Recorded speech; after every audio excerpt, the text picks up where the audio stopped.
नमस्कार दोस्तों, तो आप सबका स्वागत करता हूं इस अपने YouTube channel target SSC examination GK classes P2W पर। तो देखिए दोस्तों, यहाँ पर आज होने वाला है अपना भारत का इतिहास, सिंधु और हड़प्पा सभ्यता, जो कि अपना इम्पोर्टेंट क्वेश्चन होने वाला है एग्ज़ाम के लिए।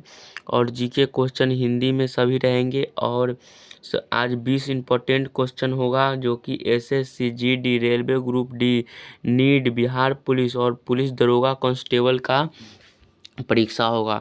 20 महत्वपूर्ण क्वेश्चन रहेंगे, सभी बैरल प्रश्न रहेंगे। और आज पार्ट 6 होने वाला है। आप लोग अगर ये पार्ट 5 नहीं देखे होंगे तो जाकर पार्ट 5 देख लीजिएगा, ये पार्ट 6 है। तो चलिए दोस्तों, अब हम लोग बढ़ते हैं क्वेश्चन की ओर। उससे पहले बतला दूं कि वीडियो को लाइक करके चैनल को सब्सक्राइब कर दीजिए, और वीडियो अच्छा लगे तो दोस्तों में शेयर कर दीजिए। चलिए बढ़ते हैं क्वेश्चन की ओर।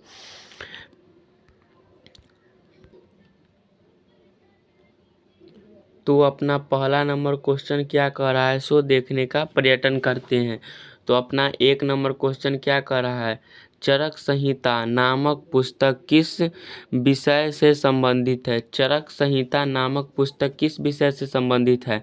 तो चरक संहिता नामक पुस्तक चिकित्सा से संबंधित है। चरक संहिता नामक पुस्तक चिकित्सा से संबंधित है। और उसके बाद दूसरा नंबर क्वेश्चन क्या कर रहा है, यज्ञ संबंधित विधि विधान का पता चलता है। यज्ञ संबंधित विधि विधान का पता कहाँ से चलता है। तो यज्ञ संबंधित विधि विधान का पता यजुर्वेद से चलता है। यज्ञ संबंधित विधि विधान का पता यजुर्वेद से चलता है। तो चलिए अब हम लोग बढ़ते हैं तीसरे नंबर क्वेश्चन की ओर। तो अपना तीसरा नंबर क्वेश्चन का क्या रहा है, सो देखने का पर्यटन करते हैं दोस्तों। तो अपना तीसरा नंबर क्वेश्चन क्या कह रहा है, सो देखते हैं। वैदिक युगीन सभा कहाँ है। वैदिक युगीन सभा क्या है। तो वैदिक युगीन सभा क्या है, सो देखने का पर्यटन। तो वैदिक युगीन सभा कहाँ है। तो वैदिक युगीन सभा क्या है। तो वैदिक युगीन सभा क्या है। तो वैदिक युगीन सभा मंत्री परिषद है। वैदिक युगीन सभा क्या है, मंत्री परिषद। उसके बाद 4 नंबर क्वेश्चन अपना क्या कह रहा है। तो वैदिक युग में प्रचलित लोकप्रिय शासन प्रणाली थी। जैसे कि वैदिक युग में प्रचलित लोकसभा शासन प्रणाली थी। तो वैदिक युग में प्रचलित लोकप्रिय शासन प्रणाली क्या थी। तो वैदिक युग में प्रचलित लोकप्रिय शासन प्रणाली गणतंत्र थी। वैदिक युग में लोकप्रिय शासन प्रणाली गणतंत्र थी। उसके बाद 5 नंबर क्वेश्चन का क्या रहा है, सबसे प्राचीन वेद कौन सा है। तो सबसे प्राचीन वेद कौन सा है। तो सबसे प्राचीन वेद ऋग वेद है। तो आई होप आप लोग 5 नंबर क्वेश्चन तक समझ गए होंगे। सबसे प्रचलित प्राचीन वेद कौन सा है। तो सबसे पुराना वेद पूछ रहा है कौन सा है, तो ऋग वेद है। चलिए अब हम लोग बढ़ते हैं 6 नंबर क्वेश्चन की ओर। उससे पहले आप सबसे बतला दूं दोस्तों कि वीडियो को लाइक करके चैनल को सब्सक्राइब कर लीजिएगा। चलिए अब हम लोग बढ़ते हैं 6 नंबर क्वेश्चन की ओर। तो अपना 6 नंबर क्वेश्चन का क्या रहा है, कौन भारतीय ईसन की आरंभिक विचारधारा है। कौन भारतीय इस दर्शन की आरंभिक विचारधारा है। तो दर्शन की आरंभिक विचारधारा सांख्य है। विचारधारा कौन है, सांख्य है। तो चलिए अब हम लोग बढ़ते हैं 7 नंबर क्वेश्चन की ओर।